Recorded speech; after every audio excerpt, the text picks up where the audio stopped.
CardenasParish, and today we're going to be discussing how to perform the forestry step test. What is the step test? So what it is it's a sub-maximal test, basically just trying to estimate what your VO2 max is.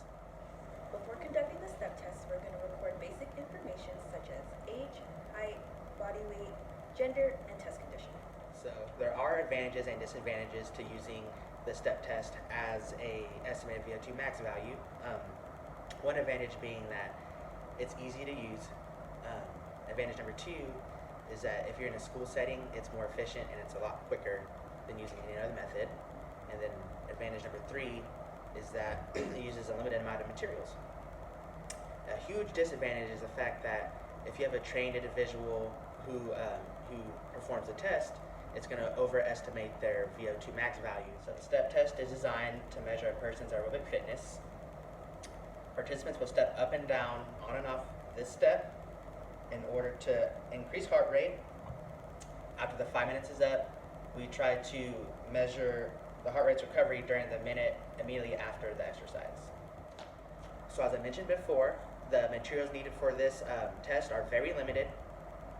So all we're going to need is some sort of timer, a metronome. We're going to need a measuring tape in order to measure the different sizes of the steps for both male and female. We're going to need these plastic elevators. And lastly, we're going to need a step. Test, we're going to explain the test procedures to the subject. We're going to perform screenings for health risk and any contraindications that may occur. We'll obtain informed consent, and then we'll check the step height and the metronome. So now we're going to explain the procedures that go along with taking the forestry step test. Before we do anything, we're going to have to make sure that the patient has reviewed and signed all the consent forms that go along with performing the test. Secondly, we're going to have to explain what happens when we need to stop the test, or the guidelines that go along with that. And then thirdly, we're going to have to make sure that the patient knows the importance of taking a step off the step after the exercise is finished in order to take the heart rate. We've gone over the pre-procedures. We are now going to go over the actual procedures. Step 1, program the metronome. Step 2, instruct the participant on stepping to the metronome.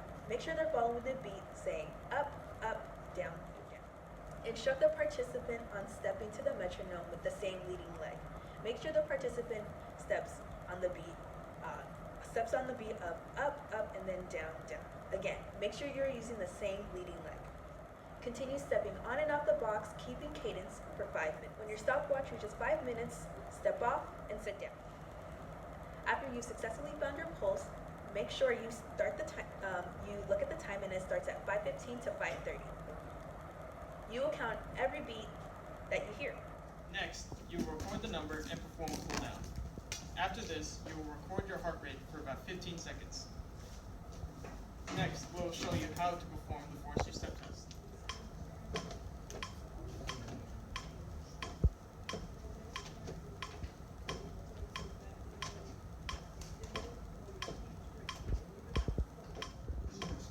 After the 5 minutes is up, you will take a step forward and sit on the bench.